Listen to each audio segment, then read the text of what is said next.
ഒരു ജീവിതം മാത്രം, അതു വേഗം മാഞ്ഞു പോകും. ആരെതിർത്തെന്നാലും അത് പോകും നിശ്ചയം. മണ്ണിൽ നേടിയതെല്ലാം നൊടി നേരം പോയിടും. കണ്ടിടും നാം വിണ്ണിൽ ദൂരയാദേശം. മണ്ണിൽ നേടിയതെല്ലാം നൊടി നേരം പോയിടും. കണ്ടിടും നാം വിണ്ണിൽ ദൂരയാദേശം.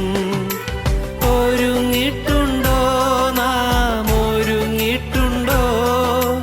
വിശുദ്ധിയെ തികച്ചങ്ങു പറന്നു പോകാം. ഒരുങ്ങിട്ടുണ്ടോ നാം, ഒരുങ്ങിട്ടുണ്ടോ? വിശുദ്ധിയെ തികച്ചങ്ങു പറന്നു പോകാം.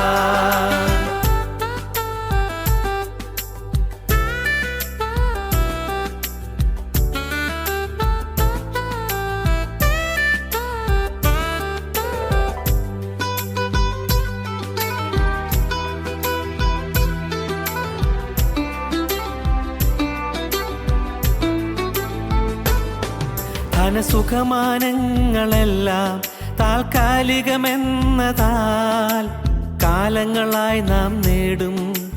നിമിഷങ്ങളിൽ അത് പോകും. മണ്ണിൽ ജീവിതമെന്നാൽ ലാഭം 6 അടി മാത്രം. പ്രാണൻ ക്രിസ്തുവിലെന്നാൽ മൺകൂടൊഴിയുന്നതു ലാഭം. മണ്ണിൽ ജീവിതമെന്നാൽ ലാഭം 6 അടി മാത്രം. പ്രാണൻ ക്രിസ്തുവിലെന്നാൽ മൺകൂടൊഴിയുന്നതു ലാഭം. ഒരുങ്ങിട്ടുണ്ടോ നാം, ഒരുങ്ങിട്ടുണ്ടോ? വിശുദ്ധിയെ തികച്ചങ്ങു പറന്നു പോകാം. ഒരുങ്ങിട്ടുണ്ടോ നാം, ഒരുങ്ങിട്ടുണ്ടോ? വിശുദ്ധിയെ തികച്ചങ്ങു പറന്നു പോകാം.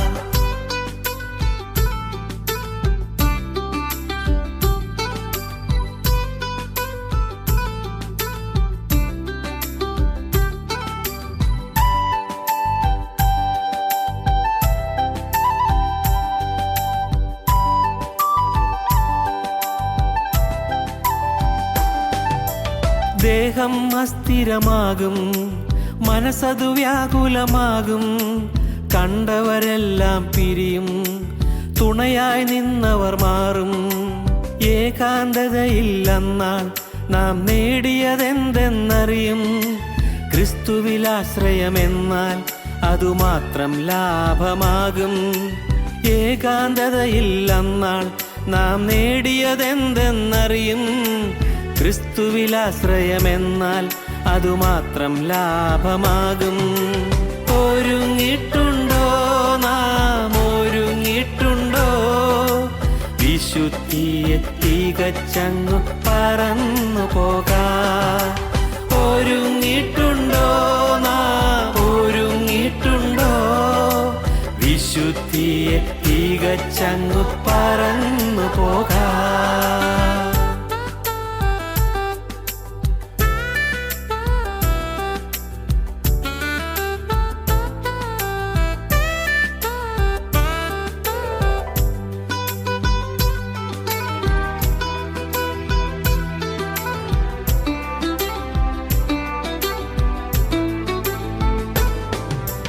മൃത്യുവിൻ രൂപം നമ്മിൽ നിഴലായുണ്ടെന്നറിക.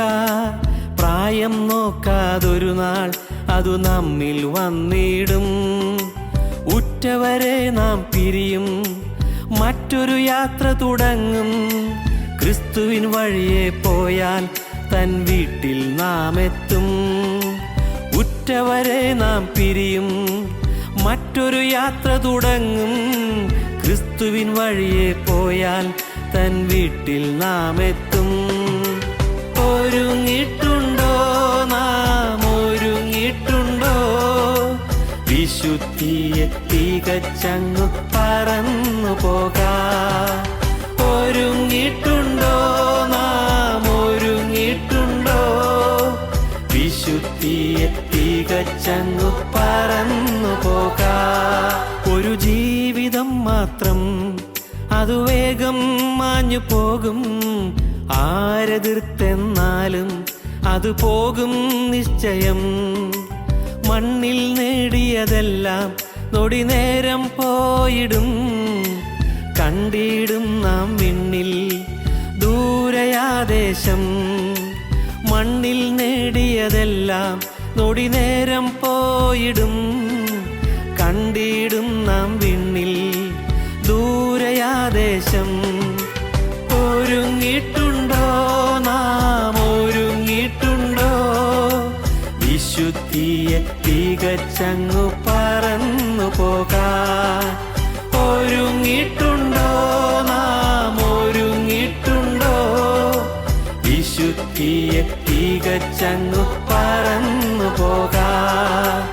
ഒരുങ്ങിയിട്ടുണ്ടോ നാം, ഒരുങ്ങിയിട്ടുണ്ടോ? വിശുദ്ധിയെ തികച്ചങ്ങു പറന്നു പോകാൻ. ഒരുങ്ങിയിട്ടുണ്ടോ നാം, ഒരുങ്ങിയിട്ടുണ്ടോ? വിശുദ്ധിയെ തികച്ചങ്ങു പറന്നു പോകാൻ. ഞങ്ങളും ക്രൂശിക്കപ്പെട്ട ക്രിസ്തുവിനെ പ്രസംഗിക്കുന്നു. ദൈവത്തിന് സ്തോത്രം. ഞാനൊരു സംഭവം വായിച്ചിട്ടുണ്ട്. ഒരു ഇംഗ്ലണ്ടിൽ നിന്നൊരു ലേഡി, ഒരു മദാമ്മ ആഫ്രിക്കയിൽ പോയി അവിടെ ചെന്ന് അവിടെ കുറേ നാൾ താമസിച്ചു. ഒരു നീഗ്രോ കുടുംബവുമായി സ്നേഹത്തിലായി. ആ നീഗ്രോ കുടുംബം ഈ മദാമ്മയുടെ അടുക്കൽ വന്ന് ശുശ്രൂഷിക്കുകയും മദാമ്മയെ സഹായിക്കുകയൊക്കെ ചെയ്തുകൊണ്ടിരുന്നു. അവിടെ നീഗ്രോകളുടെ ഒരു കുട്ടിയുണ്ട്, കൊച്ചു കുട്ടിയാണ്. ആ കുട്ടി ഈ മദാമ്മയായിട്ടും കൊല്ലാതെ അടുത്തു, വലിയ സ്നേഹമായി. മദാമ്മ ഇംഗ്ലണ്ടിലേക്ക് വന്നപ്പോൾ ഈ കുട്ടിയും കൂടെ പോന്നു. അപ്പനെയും അമ്മയേക്കാൾ കൂടുതൽ ഈ മദാമ്മയെ സ്നേഹിച്ചു, കൂടെ പോന്നു. മദാമ്മയ്ക്ക് സന്തോഷം. നല്ല ഓമനത്തുമുള്ളൊരു കുട്ടി. ആ കുട്ടിയെ കൊണ്ടുവന്നു മദാമ്മയുടെ വീട്ടിൽ താമസിപ്പിച്ചു. എപ്പോഴും ഒരു ദിവസം ഈ കുട്ടി ഉച്ചത്തിൽ നിലവിളിക്കുന്നത് കേട്ടു. ഭയങ്കര മുറവിളി, ഉച്ചത്തിൽ കരയുന്നു. മദാമ്മ ഓടി ചെന്നു. അപ്പോൾ കുട്ടി നിന്ന് കരയുകയാണ് മുറിയിൽ. മോളെ എന്താ എന്താ എന്താ കാര്യം? കുട്ടി പറയുന്നില്ല. മോളെ എന്താ കാര്യം? നീ എന്താ പറ്റിയ? നിനക്ക് എന്താ നീ പേടിച്ചത്? എന്തിനാ നിലവിളിക്കുന്നത്? എന്തിനാ? ഉടനെ കുട്ടി ചുമരിലേക്ക് ചൂണ്ടിക്കാണിക്കുന്നു. ചുമരിലൊന്നും പ്രത്യേകിച്ചൊന്നും കാണാനില്ല. മോളെ എന്താ പറ്റിയത്? നിനക്ക് എന്താ പ്രയാസം? കുട്ടി ചുമരിലേക്ക് ചൂണ്ടിക്കാണിച്ച് പറയുന്നു, ഭൂതം. ശരി, അവിടെ ഭൂതം ഇല്ലല്ലോ. ഈ കുട്ടി കണ്ടത് കുട്ടിയുടെ തന്നെ മുഖമാണ്. ഇതുവരെ ഈ കുട്ടി അവളുടെ മുഖം കണ്ടിട്ടില്ല. അവളുടെ മുഖം എന്താണ്, എങ്ങനെയാണ് ഇരിക്കുന്നത് കുട്ടി കണ്ടിട്ടില്ല. ആഫ്രിക്കയിലെ കാട്ടുജാതിക്കാരുടെ ഇടയിൽ നിന്ന്, നീഗ്രോകളുടെ ഇടയിൽ നിന്ന്, കറുത്ത വർഗ്ഗക്കാരുടെ ഇടയിൽ നിന്ന് ഒരു കുട്ടി വന്നു. ആ കുട്ടിയെ കൊണ്ടുവന്നു. ആ കുട്ടി അതിൻ്റെ മുഖം കണ്ടിട്ടില്ല, കണ്ണാടി കണ്ടിട്ടില്ല. തൻ്റെ സ്വന്തം മുഖം അവിടെ കണ്ടപ്പോൾ കുട്ടിയെ പേടിച്ചു പോയി. ഒരു ഭൂതമാണെന്നോർത്ത് കുട്ടി പേടിക്കുകയാണ്. മദാമ്മ പറഞ്ഞു, മോളെ ഇത് നിൻ്റെ തന്നെ രൂപമാണ്, നിൻ്റെ തന്നെ മുഖഛായയാണ്, ഇങ്ങനെയാണ് നിൻ്റെ മുഖം ഇരിക്കുന്നത്. വിഷമിക്കണ്ട. മനുഷ്യർ ഓരോ തരത്തിലുള്ളവരല്ലേ. ചിലർ നല്ല വെളുത്ത നിറമുള്ളവരുണ്ട്, ചിലർ കറുത്ത നിറമുള്ളവരുണ്ട്, ചിലത് സുന്ദരമായ മുഖമാണ്, ചിലത് വികൃതമായ മുഖമാണ്. മോളെ അതിനെക്കുറിച്ച് നീ ഭാരപ്പെടണ്ട. നിനക്ക് എന്തുണ്ടോ അതിൽ നീ വളരുക, നിനക്ക് ഉയരാം. ദൈവത്തിന് സ്തോത്രം. ഒരു സത്യം നിങ്ങൾ മനസ്സിലാക്കൂ. നമ്മുടെ തനിനിറം കാണുമ്പോൾ നാം ഭയന്നു പോകും. തനി നിറം. ശരിക്കും നാം ജീവനുള്ള ദൈവത്തിൻ്റെ മുഖപ്രകാശത്തിൽ വന്ന് നമ്മുടെ മുഖം ഒന്ന് കാണുകയാണെങ്കിൽ, നമ്മുടെ ഹൃദയം ഒന്ന് കാണുകയാണെങ്കിൽ, നമ്മുടെ അന്തർഭാഗം ഒന്ന് കാണുകയാണെങ്കിൽ തീർച്ചയായും നാം ഞെട്ടിപ്പോകും. എന്തെല്ലാം അഴുക്കുകളാണ് അവിടെ ഇരിക്കുന്നത്, എന്തെല്ലാം അശുദ്ധ ചിന്തകളാണ് അവിടെ ഇരിക്കുന്നത്, ഏതെല്ലാം വൈരാഗ്യങ്ങളാണ് അവിടെ ഇരിക്കുന്നത്, ഏതെല്ലാം മുഷിച്ചിലുകളാണ് അവിടെ ഇരിക്കുന്നത്. വീട്ടിൽ അമ്മായിയമ്മയും മരുമകളും തമ്മിലുള്ള ഇഷ്ടക്കുറവുകൾ, മുഷിച്ചിലുകൾ, വൈരാഗ്യങ്ങൾ, പക, വിദ്വേഷം എല്ലാം. ഏറ്റവും പ്രിയപ്പെട്ടവരുള്ളതായ വൈരാഗ്യങ്ങൾ പുറമേ കാണുമ്പോൾ നല്ല ചിരി, വർത്തമാനം, സ്നേഹം. പക്ഷേ ഉള്ളിൽ വൈരാഗ്യം പുകയുന്നു, പക പുകയുന്നു. ഏതെല്ലാം അശുദ്ധ ചിന്തകളാണ് അവിടെ ഉള്ളത്. പുറത്താരെങ്കിലും ആ ചിന്തകളിൽ നിന്ന് ഉറക്കെ കേട്ടാൽ ആളുകൾ ലജ്ജിക്കുന്നു മാത്രമല്ല, പിന്നെ നമ്മുടെ മുഖത്തേക്ക് നോക്കുപോലും ചെയ്യില്ലാത്ത തരം ചിന്തകൾ വരുന്നു. ഏതെല്ലാം അവിശ്വാസ ചിന്തകളാണ് അവിടെ വരുന്നത്. ഏതെല്ലാം പകയും വിദ്വേഷം നിറഞ്ഞ ചിന്തകളാണ് അവിടെ വരുന്നത്. ഏതെല്ലാം മലിനമായ വികാരങ്ങളാണ് അവിടെ ഉള്ളത്. നാം നമ്മെ തന്നെ കാണുമ്പോൾ നാം ലജ്ജിച്ചു പോകും, നാം ഭയന്നു പോകും. ദൈവത്തിന് സ്തോത്രം. ഒരു കുറവ് നിനക്കുണ്ട്, നിനക്കുള്ളതെല്ലാം വിറ്റ് ദരിദ്രർക്ക് കൊടുക്കുക. നിനക്ക് നിൻ്റെ പണത്തോടൊരാശ്രയമുണ്ട്. നിനക്ക് പണം വിട്ടുപിരിയാൻ നിനക്ക് മനസ്സില്ല. പണത്തിൽ നിനക്കൊരു അഭിമാനമുണ്ട്. നിൻ്റെ സമ്പത്തിൽ നിനക്ക് ഒരു അഭിമാനം നിൽക്കുന്നുണ്ട്, സന്തോഷമുണ്ട്. നീ സമ്പന്നനാണ് എന്നുള്ളതിൽ നിനക്ക് അഭിമാനമുണ്ട്. ഞാൻ അന്യായമായി സമ്പാദിച്ചവനല്ല എന്നുള്ള ഒരു നല്ല ചിന്താഗതി എൻ്റെ ഹൃദയത്തിലുണ്ട്. ഞാൻ ശ്രേഷ്ഠമായ ചില സ്വഭാവവിശേഷങ്ങളുള്ളവനാണെന്നുള്ള ചിന്താഗതി നിനക്കുണ്ട്.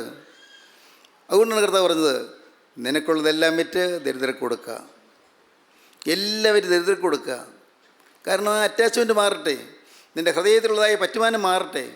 നിൻ്റെ ഹൃദയത്തിലുള്ളതായ പറ്റുമാനം മാറാൻ ഒത്തിരി ബുദ്ധിമുട്ടാണ്. പക്ഷേ നീ വിൽക്കുക. വിറ്റ് കഴിഞ്ഞാൽ അതൊക്കെ മാറിക്കോളും. ദൈവത്തിന് സ്തോത്രം. എല്ലാം വിൽക്കുക. സ്വന്തം അഭിമാനം വിൽക്കുക പ്രയാസമാണ്. സ്വന്തം അഭിമാനം വേണ്ടെന്ന് വയ്ക്കുക. സ്വന്തം പേരും പെരുമയും വിൽക്കുക പ്രയാസമാണ്. പേരും പെരുമയും വേണ്ടെന്ന് വയ്ക്കുക. ആളുകളുടെ ബഹുമതി വേണ്ട എന്ന് വയ്ക്കുക. ആരുടെയും സ്വീകാര്യത വേണ്ട എന്ന് വയ്ക്കുക. മറ്റുള്ളവർ എന്നെ മാനിക്കുന്നോ, എന്നെ ആദരിക്കുന്നുണ്ടോ, എന്നെ സ്നേഹിക്കുന്നുണ്ടോ എന്നുള്ള ചിന്ത പോലും ഇല്ലാതിരിക്കുക. ആരെന്ത് ചിന്തിച്ചാലെന്ത്, ഞാൻ എൻ്റെ കർത്താവിന് പിന്നാലെ പോകുന്നു എന്നുള്ളതായ ധൈര്യം ഉണ്ടായിരിക്കുക. ജീവിതത്തിൽ ചില നിഷ്ഠകൾ നമുക്കുണ്ടായിരിക്കണം. എനിക്കൊരു വലിയ നിധി കിട്ടിയിട്ടുണ്ടെന്ന്, ഒരു നിധി കിട്ടിയിട്ടുണ്ട്. എൻ്റെ ഹൃദയത്തിൽ നിധി കിട്ടിയിട്ടുണ്ട്. എൻ്റെ ഹൃദയത്തിലുള്ള നിധി യേശുക്രിസ്തുവാണ്. യേശുക്രിസ്തു എന്നൊരു നിധി എനിക്ക് കിട്ടിയിട്ടുണ്ട്. നിത്യനിധി എനിക്ക് കിട്ടിയിട്ടുണ്ട്. അതാണ് ചിന്ത. ആ ചിന്ത നിങ്ങൾക്കുണ്ടായാൽ നിങ്ങൾക്ക് ജയിക്കാം. ജയിച്ച് മുന്നോട്ട് പോകാം. ആളുകൾ പരിഹസിക്കുമ്പോൾ നിങ്ങൾക്ക് ഒരു പ്രയാസം തോന്നുകയില്ല. എതിർപ്പുകൾ വരുമ്പോൾ നിങ്ങൾക്ക് പ്രയാസം തോന്നുകയില്ല. ഇല്ലാത്തത് നിങ്ങളെക്കുറിച്ച് പറഞ്ഞ് നിങ്ങളെ കുറ്റപ്പെടുത്തുമ്പോൾ നിങ്ങൾക്ക് പ്രയാസം തോന്നുകയില്ല. എല്ലാം ഒരു പുഞ്ചിരിയോടെ നിങ്ങൾക്ക് അഭിമുഖീകരിക്കാൻ സാധിക്കും. ആരെല്ലാം കളിയാക്കിയാലെന്ത്, ആരെല്ലാം പരിഹസിച്ചാലെന്ത്, ആരെല്ലാം ഇല്ലാത്തത് പറഞ്ഞ് പരത്തിയാലെന്ത്, കിംവദന്തികൾ പരത്തിയാലെന്ത്, എന്തെല്ലാം ദൂഷണങ്ങൾ നിങ്ങളെക്കുറിച്ച് പറഞ്ഞാലെന്ത്, നിങ്ങളുടെ പേര് ചീത്തയാക്കിയാലെന്ത്. ക്യാരക്ടർ അസാസിനേഷൻ, തേജോവധം ചെയ്യുക. Character assassination. നിങ്ങളുടെ സ്വഭാവഹത്യ നടത്തിയാലെന്ത്, ഒന്നും നിങ്ങൾ തൊടുകയില്ല. എന്തെല്ലാം ഉണ്ടായാലും നിങ്ങൾക്കറിയാം, എനിക്കൊരു സ്വത്തുണ്ട്. എൻ്റെ യേശു എൻ്റെ ഹൃദയത്തിലുണ്ട്. യേശു എൻ്റെ ഹൃദയത്തിൽ വസിക്കുന്നു. യേശുവിനിൽ വാഴുന്നു. ഞാൻ യേശുവിൻ്റെ വകയാണ്. ഞാൻ യേശുവിന് സ്വന്തമാണ്. യേശുവിൻ്റെ വിലയ്ക്ക് വാങ്ങിയിരിക്കുന്നു. യേശു ക്രിസ്തുവിൻ്റെ തിരുവിലാവിൽ നിന്നൊഴുകിയ തിരുരക്തത്താൽ എൻ്റെ വിലയ്ക്ക് വാങ്ങിയിരിക്കുന്നു. ഒലിച്ചു വരുന്ന തിരുരക്തം എൻ്റെ പാപക്കറകൾ കഴുകിയിരിക്കുന്നു. ഇന്ന് ഞാൻ മരിച്ചാൽ ദൈവരാജ്യത്തിൽ ചെല്ലും. എന്തൊരു ഉറപ്പ്!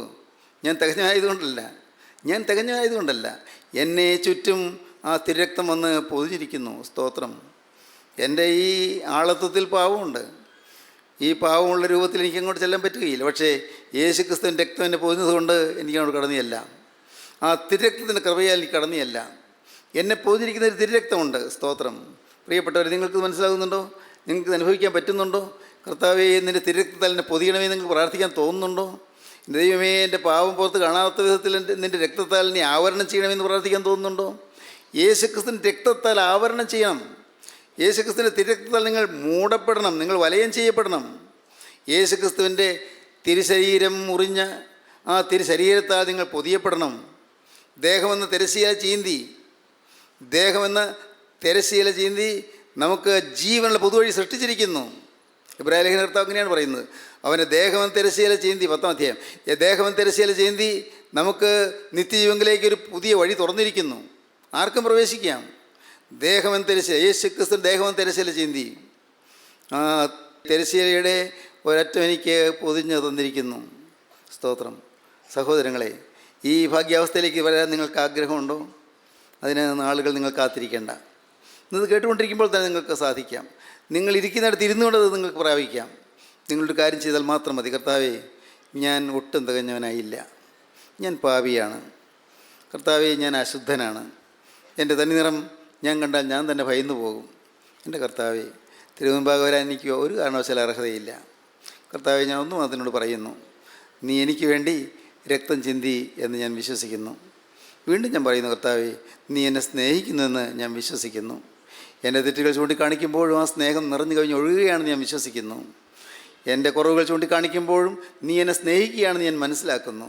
എൻ്റെ കർത്താവേ, ഈ സ്നേഹത്തിന് മുന്നിൽ എനിക്ക് കർത്താവേ ഒന്നും പറയാനില്ല. ഒന്നു മാത്രം എളിമയോടെ ഞാൻ ബോധിപ്പിക്കട്ടെ. ഈ ആയുസ് ഞാൻ നിനക്ക് കൈമാറുന്നു. ഇത്രയും കാലം ഞാൻ സൂക്ഷിച്ചു വെച്ചിരുന്ന എൻ്റെ ഈ ആയുസ്, ഇപ്പോൾ നിൻ്റെ കരങ്ങളിലേക്ക് ഞാൻ വെച്ച് തരികയാണ്. ഇത്രയും കാലം എൻ്റെതെന്ന് കരുതിയിരുന്ന എൻ്റെ ജീവിതം ഞാൻ നിൻ്റെ കരങ്ങളിൽ തരികയാണ്.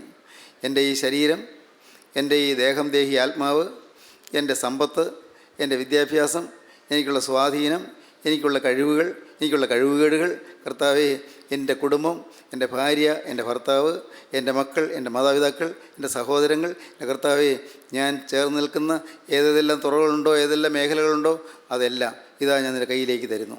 ദൈവത്തിന് സ്തോത്രം. നിൻ്റെ കയ്യിലേക്ക് ഞാൻ ഇതാ വെച്ച് തരുന്നു. കർത്താവേ, ഇപ്പോൾ നിൻ്റെ ആണിപ്പാട് കരം നീട്ടി എന്നെ ഒന്ന് തൊടണമേ. യേശുവേ, എന്നെ ഒന്ന് തൊടണമേ. നാഥ, നിൻ്റെ തൃക്കരം നീട്ടി എന്നെ ഒന്ന് തൊടണമേ. ആ തിരക്തം പുരണ്ട കരം, കർത്താവേ, ആണിയടിച്ച് തകർന്നതായ നിൻ്റെ കരം എൻ്റെ മേൽ വെച്ചാൽ എൻ്റെ പാപങ്ങളെല്ലാം പറന്നു പോകുമെന്ന് ഞാൻ വിശ്വസിക്കുന്നു. ആ തൃക്കരം എൻ്റെ മേൽ വെച്ചാൽ എൻ്റെ പാപങ്ങളെല്ലാം ആവിയായി പോകുമെന്ന് ഞാൻ വിശ്വസിക്കുന്നു. യേശു, ആ തൃക്കരം എൻ്റെ മേൽ വെച്ചാൽ എല്ലാ പാപവും മാറി ഞാൻ വിശുദ്ധനാകുമെന്ന് ഞാൻ വിശ്വസിക്കുന്നു. നാഥ, നിൻ്റെ കരങ്ങളിലേക്ക് ഞാൻ ഇതാ എന്നെ തരുന്നു. ദൈവത്തിന് സ്തോത്രം. ഇപ്പോൾ നിങ്ങൾക്ക് സമർപ്പിക്കാൻ പറ്റിയ സമയമാണ്. ഇപ്പോൾ നിങ്ങളുടെ ജീവിതം കർത്താവിൻ്റെ കരങ്ങളിലേക്ക് കൊടുക്കാൻ പറ്റിയ സമയമാണ്. യേശുവിനോട് വാക്ക് പറയാൻ പറ്റിയ സമയമാണ്. യേശുവിൻ്റെ കരങ്ങളിലേക്ക് നിങ്ങളെ ഏൽപ്പിച്ചുകൊണ്ട് യേശുവിനെ നിങ്ങളെ തന്നെ കൊടുക്കാനുള്ള സമയമാണ്.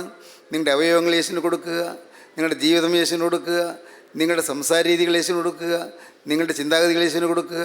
ദൈവത്തിന് സ്തോത്രം. നിങ്ങൾക്കുള്ളതെല്ലാം യേശുവിന്. ഇത്രയും കാലം എൻ്റേതായിരുന്നതെല്ലാം ഇപ്പോൾ യേശുവിൻ്റെ കൈകളിൽ. എൻ്റെ ദൈവമേ, എന്തൊരു മഹാഭാഗ്യം. എൻ്റേതായി ഞാൻ കരുതി വെച്ചിരുന്നതെല്ലാം ഇപ്പോൾ യേശുവിൻ്റെ കൈകളിൽ. എൻ്റെ ആത്മീയം, അതും യേശുവിൻ്റെ കൈകളിൽ. ഞാൻ ചെയ്യുന്ന ആത്മീയ ശുശ്രൂഷ, അതും യേശുവിൻ്റെ കൈകളിൽ. കർത്താവേ, നിനക്കെന്നെ ഇഷ്ടം പോലെ ഉപയോഗിക്കാം, ഇഷ്ടം പോലെ ഉപയോഗിക്കാം. ദൈവത്തിന് സ്തോത്രം. നിനക്കിഷ്ടം പോലെ എന്നെ എടുത്ത് പന്താടാം. ഹല്ലേലൂയ. ദൈവത്തിന് സ്തോത്രം. നിനക്കിഷ്ടം പോലെ എന്നെ എടുത്ത് പാവ പോലെ ഉപയോഗിക്കാം.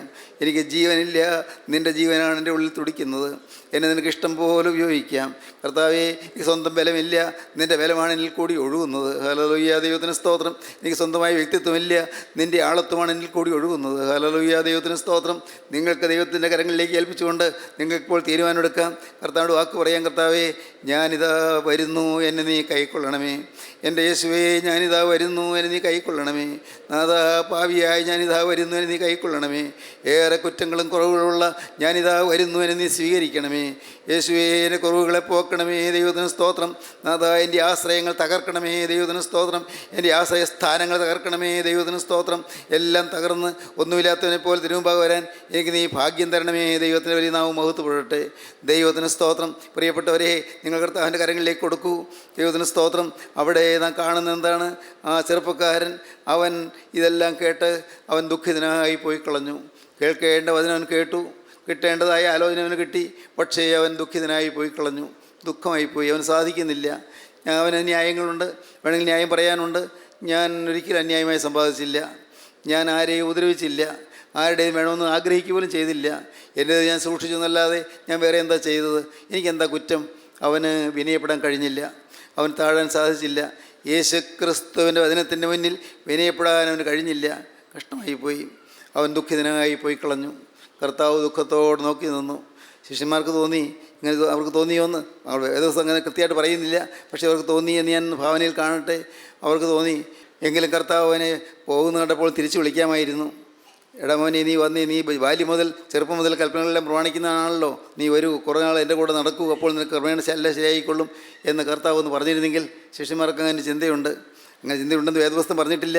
എങ്കിലും ഞാനിപ്പോൾ എൻ്റെ ഭാവനയിൽ പറയുകയാണ്. ശിഷ്യന്മാർ ചിന്തിക്കുകയാണ്, അയ്യോ, കർത്താവ് അവനിങ്ങനെ പറഞ്ഞു വിടാതെ അവൻ തിരിച്ചു വിളിച്ചാൽ മതിയായിരുന്നു, ഒന്ന് ചേർന്ന് നടന്നിരുന്നെങ്കിൽ. കാരണം ഞങ്ങളാർക്കും ഇല്ലാത്തതുപോലെ ബാല്യം മുതലേ കൽപ്പനകളെല്ലാം പ്രമാണിക്കുന്ന ഒരു പാരമ്പര്യം അവനുണ്ട്, നല്ല സ്വഭാവം അവനുണ്ട്. നല്ലത് അവനെ വിടാതിരിക്കേണ്ടതാണ്, അവനെ കൈവിട്ട് കളയരുത്. അവനെ കൂടെ ചേർത്ത് നടത്തിയാൽ അവൻ നന്നായിക്കൊള്ളും. കർത്താവിൻ്റെ കൂടെ നടന്ന് ഈ വചനമെല്ലാം കേൾക്കുമ്പോൾ അവൻ നന്നായിക്കൊള്ളും എന്നെല്ലാം വേണമെങ്കിൽ ശിഷ്യന്മാർക്ക് തോന്നാം. ദൈവത്തിന് സ്തോത്രം. അതുകൊണ്ട് അവർക്കും ദുഃഖം തോന്നി. അവർ പറഞ്ഞു, കർത്താവേ, രക്ഷിക്കപ്പെടുന്നവർ ചുരുക്കമാണോ? രക്ഷിക്കപ്പെടുന്നവർ ചുരുക്കമാണോ? കർത്താവ് പറഞ്ഞു, സമ്പത്തുള്ളവർ ദൈവരാജ്യത്തിൽ കിടക്കുന്നത് പ്രയാസം, സമ്പത്തുള്ളവർ ദൈവരാജ്യത്തിൽ കിടക്കുന്നത് പ്രയാസം. വീണ്ടും കർത്താവ് പറയുകയാണ്, സമ്പത്തിൽ ആശ്രയിക്കുന്നവർ ദൈവരാജ്യത്തിൽ കിടക്കുന്നത് പ്രയാസം. ദൈവത്തിന് സ്തോത്രം. വീണ്ടും ശിഷ്യന്മാർ ചോദിച്ചു, കർത്താവേ, എന്നാൽ പിന്നെ ആർക്ക് രക്ഷിക്കപ്പെടാൻ കഴിയും? ആർക്ക് രക്ഷപ്പെടാൻ കഴിയും? ദൈവരാജ്യത്തിൽ പോകാൻ ആർക്കാണ് സാധിക്കുക? അപ്പോൾ കർത്താവ് പറഞ്ഞു, മനുഷ്യർക്ക് അസാധ്യം തന്നെ, ദൈവത്തിനോ അല്ലതാനും. ഹല്ലേലൂയ. ദൈവത്തിന് സ്തോത്രം. പ്രിയപ്പെട്ടവരെ, നിങ്ങൾ വിചാരിക്കുന്ന ക്രിസ്തീയ ജീവിതം അസാധ്യമാണെന്ന്, ക്രിസ്തീയ ജീവിതം പ്രായോഗികമല്ല എന്ന്. നിങ്ങൾക്ക് തോന്നുന്നുണ്ടാകും, എങ്ങനെ ഈ പറയുന്ന പോലൊക്കെ ജീവിക്കാൻ പറ്റുമോ, അങ്ങനെ വിശുദ്ധനായി ജീവിക്കാൻ പറ്റുമോ, ഒരു കറയും തീണ്ടാതെ ജീവിക്കാൻ പറ്റുമോ? ഇതെല്ലാം നിങ്ങളുടെ മനസ്സിൽ കൂടെ പോകുന്ന ചിന്താധാരകളായിരിക്കാം.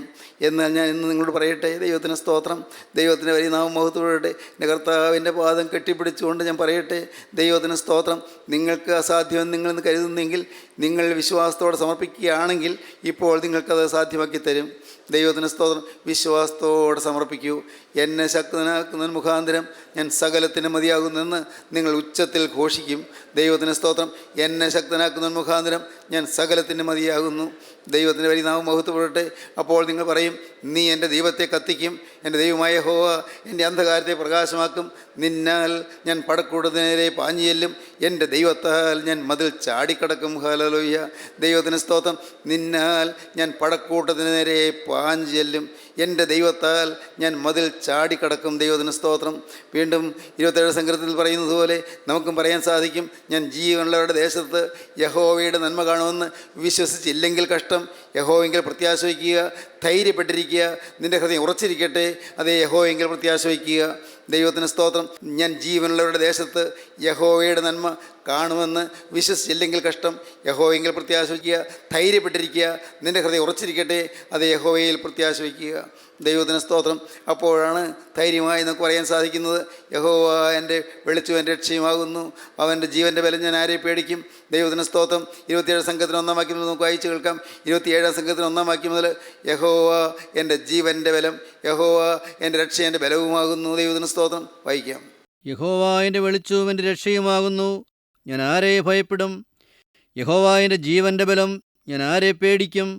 യഹോവ എൻ്റെ വെളിച്ചവും എൻ്റെ രക്ഷയുമാകുന്നു, ഞാൻ ആരെ ഭയപ്പെടും.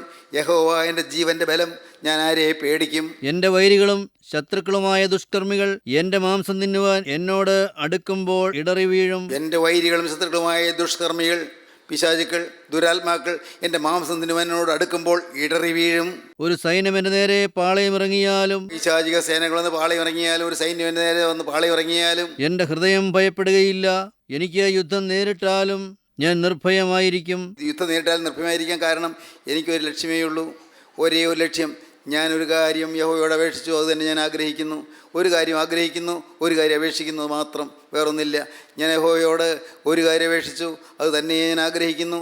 യഹോവയുടെ മനോഹരിതം കാണുവാനും അവൻ്റെ മന്ദിരത്തിൽ ധ്യാനിപ്പാനും എൻ്റെ ആയുഷ്കാലം ഒക്കെയും ഞാൻ യഹോവയുടെ ആലയത്തിൽ പാർക്കേണ്ടതിന് തന്നെ. അനർത്ഥ ദിവസത്തിൽ അവൻ നിൻ്റെ കൂടാരത്തിൽ നിന്നെ ഒളിപ്പിക്കും, തിരുനിവാസത്തിൻ്റെ മറവിൽ നിന്നെ മറയ്ക്കും, പാറമേലിനെ ഉയർത്തും. ഇപ്പോൾ എൻ്റെ ചുറ്റുമുള്ള ശത്രുക്കളുടെ മേൽ എൻ്റെ തല ഉയരും. ഞാൻ അവൻ്റെ കൂടാരത്തിൽ ജയഘോഷയാഗങ്ങൾ അർപ്പിക്കും. ദൈവത്തിന് സ്തോത്രം. ജയഘോഷയാഗങ്ങൾ അർപ്പിക്കുന്ന, ജയധ്വനി മുഴക്കുന്ന, ജയജീവിതം നയിക്കുന്ന അനുഗ്രഹീതമായ സൗഭാഗ്യാവസ്ഥയിലേക്ക് ദൈവം നമ്മെ കൊണ്ടുപോകും. പ്രിയപ്പെട്ടവരെ, നിങ്ങൾക്ക് ഇത് അനുഭവമാക്കി തരുവാൻ കർത്താവ് ആഗ്രഹിക്കുന്നു. നിങ്ങളുടെ ജീവിതത്തിൽ ഈ ഭാഗ്യാനുഭവം ലഭിക്കാൻ കർത്താവ് ആഗ്രഹിക്കുന്നു. വേണമെങ്കിൽ ഇപ്പോൾ ഇരിക്കുന്നിടത്തിരുന്നുകൊണ്ട് നിങ്ങൾക്ക് പറയാം, എന്നെ ശക്തനാക്കുന്ന മുഖാന്തരം ഞാൻ സകലത്തിന് മതിയാകുന്നു, എനിക്ക് കഴിവില്ല. കർത്താവേ, എനിക്ക് ഒന്നേ കഴിവുള്ളൂ, ഒന്ന് മാത്രം ആഗ്രഹിക്കാം. കർത്താവേ, അതേ എനിക്കുള്ളൂ, ഞാൻ ആഗ്രഹിക്കുന്നു, ഞാൻ വാഞ്ചിക്കുന്നു. കർത്താവെ, അതിയായി വാഞ്ചിക്കുന്നു. ഒറ്റയ്ക്കൊരു കാര്യം, കർത്താവേ, നീ എൻ്റെ ഹൃദയത്തിൽ വാഴണം, നീ എൻ്റെ ജീവിതത്തിലേക്ക് എഴുന്നള്ളി വരണം. ഗോകുൽത്തായിലെ കുരിശിൽ വരിച്ച രക്ഷക, നീ കുരിശിൽ നിന്ന് ഇറങ്ങി എൻ്റെ ഹൃദയത്തിലൊന്ന് വാഴണം. അരിമത്തിക്കാരൻ യോസേപ്പിൻ്റെ കല്ലറയിൽ കിടന്ന്, രക്ഷകനായ യേശുവേ, നീ എൻ്റെ ഹൃദയത്തിൽ വന്ന് എൻ്റെ ഹൃദയത്തിൽ നീ ശയിക്കണം. ദൈവത്തിന് സ്തോത്രം. എൻ്റെ കർത്താവേ, അരിമത്തിക്കാരൻ യോസേപ്പിൻ്റെ കല്ലറയിൽ നീ കിടന്നെങ്കിലും 3-ാം നാൾ നീ ഉയർത്തെഴുന്നേറ്റതുപോലെ എൻ്റെ ഹൃദയത്തിൽ നീ ഉയർത്തെഴുന്നേറ്റ് നിൽക്കണം. കർത്താവേ, ഇനി എന്നിൽ കൂടി നീ നടക്കണം, എന്നിൽ കൂടി നീ സംസാരിക്കണം, എന്നിൽ കൂടി നീ സഞ്ചരിക്കണം. ഹല്ലേലൂയ. ദൈവത്തിന് സ്തോത്രം. എൻ്റെ സഹോദരങ്ങളെ, ഇതെന്ത് ഭാഗ്യ അനുഭവമാണിത്. ഇത് ഒരു ശ്രേഷ്ഠമായ അനുഭവമല്ലേ?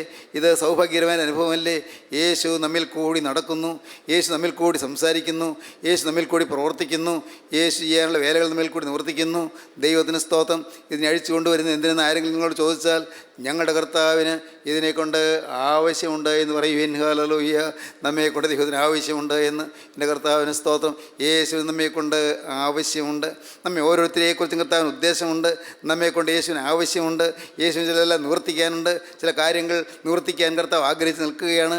മകനെ, നിൻ്റെ ജീവിതം എൻ്റെ കരങ്ങളിലേക്ക് തരാമോ? നിൻ്റെ ഇനിയുള്ള ശിഷ്ടായുസ്, ശേഷിക്കുന്ന ആയുസ് എൻ്റെ കൈകളിലേക്ക് തരാമോ? മകളെ, നിൻ്റെ ആയുസ് എൻ്റെ കൈകളിലേക്ക് തരാമോ? നിൻ്റെ ബലഹീനതകളോടുകൂടെ നീ നിന്നെ തന്നെ എനിക്ക് തരിക, നിൻ്റെ പോരായ്മകളോടുകൂടെ നീ നിന്നെ തന്നെ എനിക്ക് തരിക. നിൻ്റെ അവിവേകവും നിൻ്റെ ജീവിതത്തിലെ അവിശ്വാസവും എല്ലാം ഉണ്ട്, പക്ഷേ നിന്നെ തന്നെ നീ എനിക്ക് തരിക. ഞാൻ നിന്നെ രൂപാന്തരപ്പെടുത്താം, ഞാൻ നിൻ്റെ അവിശ്വാസം മാറ്റിത്തരാം, ഞാൻ നിൻ്റെ അവിവേകം മാറ്റിത്തരാം, ഞാൻ നിൻ്റെ അബദ്ധങ്ങൾ മാറ്റിത്തരാം, ഞാൻ നിൻ്റെ ജീവിതത്തിലെ അലസതകൾ മാറ്റിത്തരാം, ഞാൻ നിൻ്റെ ജീവിതത്തിലെ കേടുകൾ മാറ്റിത്തരാം. നിനക്ക് സമാധാനം തരാം, നിനക്ക് ഐശ്വര്യം തരാം, നിൻ്റെ കുടുംബത്തിൽ സമാധാനം ഞാൻ തരാം, നിൻ്റെ മക്കളെ അനുഗ്രഹിക്കാം. തലമുറ തലമുറയായി മക്കൾ അനുഗ്രഹിക്കപ്പെടും. ഹല്ലേലൂയ. തലമുറ തലമുറയായി അനുഗ്രഹം കിട്ടും. പ്രിയപ്പെട്ടവരെ, ഇത് നിങ്ങൾ ആഗ്രഹിക്കുന്നുവെങ്കിൽ ഇപ്പോൾ നിങ്ങൾ തന്നെ സമർപ്പിക്കൂ. നിങ്ങളുടെ കണ്ണുകളെ നിങ്ങൾ അടയ്ക്കൂ, തലകളെ നിങ്ങൾ താഴ്ത്തൂ. ദൈവത്തിന് സ്തോത്രം. കർത്താവിൻ്റെ കരങ്ങളിലേക്ക് നിങ്ങൾ ഏൽപ്പിച്ചുകൊണ്ട് നിങ്ങളിപ്പോൾ പറയണം, കർത്താവേ, ഞാനൊരു നിസ്സാര മനുഷ്യൻ, ഞാനൊരു പാപിയായ മനുഷ്യൻ. കർത്താവേ, എങ്കിലും നിൻ്റെ തിരുരക്തം എനിക്ക് വേണ്ടി നീ കുരിശിൽ ചിന്തി എന്ന് ഞാൻ വിശ്വസിക്കുന്നു. കർത്താവേ, എൻ്റെ പാപക്കറകൾ കഴുകാൻ നിൻ്റെ തിരുരക്തം മതിയായതെന്ന് ഞാൻ വിശ്വസിക്കുന്നു. ഇപ്പോൾ കർത്താവേ, ഞാൻ ഒന്ന് മാത്രം യാചിക്കുന്നു. എൻ്റെ യേശുവേ, യേശു മാത്രം ആശ്രയമായിരിക്കുന്ന, യേശു മാത്രം ആരാധനാപുരുഷനായിരിക്കുന്ന ഒരു സൗഭാഗ്യം എനിക്ക് തരണമേ. യേശു മാത്രം സങ്കേതമായിരിക്കുന്ന ഒരു രക്ഷാ ജീവിതം നീ എനിക്ക് തരണമേ. യേശു മാത്രം ബലമായിരിക്കുന്ന ഒരു കരുണയുടെ കാലം എനിക്ക് തരണമേ. യേശു മാത്രം എൻ്റെ ജീവിതത്തിലെ നാഥനും നായകനുമായി എന്നെ നടത്തുന്ന ഒരു നല്ല കാലം എനിക്ക് തരണമേ, ഒരു ശുഭകാലം എനിക്ക് തരണമേ. യേശുവേ, നിൻ്റെ ഹൃദയത്തിലേക്ക് വരണമേ. ദൈവത്തിന് സ്തോത്രം. കാരുണ്യവാനായ ഞങ്ങളുടെ സ്വർഗീയ പിതാവേ, ഈ മനോഹരമായ സമയത്തിനായി ഞങ്ങൾ നിന്നെ സ്തുതിക്കുന്നു. തിരുസാന്നിധ്യം ഞങ്ങൾക്ക് ദാനമായി തന്നതിനായി ഞങ്ങൾ നിന്നെ സ്തുതിക്കുന്നു. അപ്പോൾ ഞങ്ങൾ അർഹിക്കാത്ത അനുഗ്രഹങ്ങളും അനുഭവങ്ങളും തരുന്നതിനായി ഞങ്ങൾ നിന്നെ സ്തുതിക്കുന്നു. ഈ മക്കളെ എല്ലാം അവിടുന്ന് അനുഗ്രഹിക്കണമേ. എൻ്റെ കർത്താവേ, യേശുവിൻ്റെ സ്നേഹം തിരിച്ചറിയാൻ ഈ മക്കളുടെ ഹൃദയങ്ങളെ തുറക്കണമേ. യേശുവിൻ്റെ കുരിശിലെ സ്നേഹത്തിൻ്റെ അത്ഭുതം അനുഭവിപ്പാൻ ഈ മക്കൾക്ക് എല്ലാവർക്കും സൗഭാഗ്യം നൽകണമേ. അത് രണ്ടാമത്തെ വരവിന് വേണ്ടി എല്ലാവരും ഒരുക്കണമേ. യേശുവിൻ നാമത്തിൽ തന്നെ. ആമീൻ. ഹല്ലേലൂയ.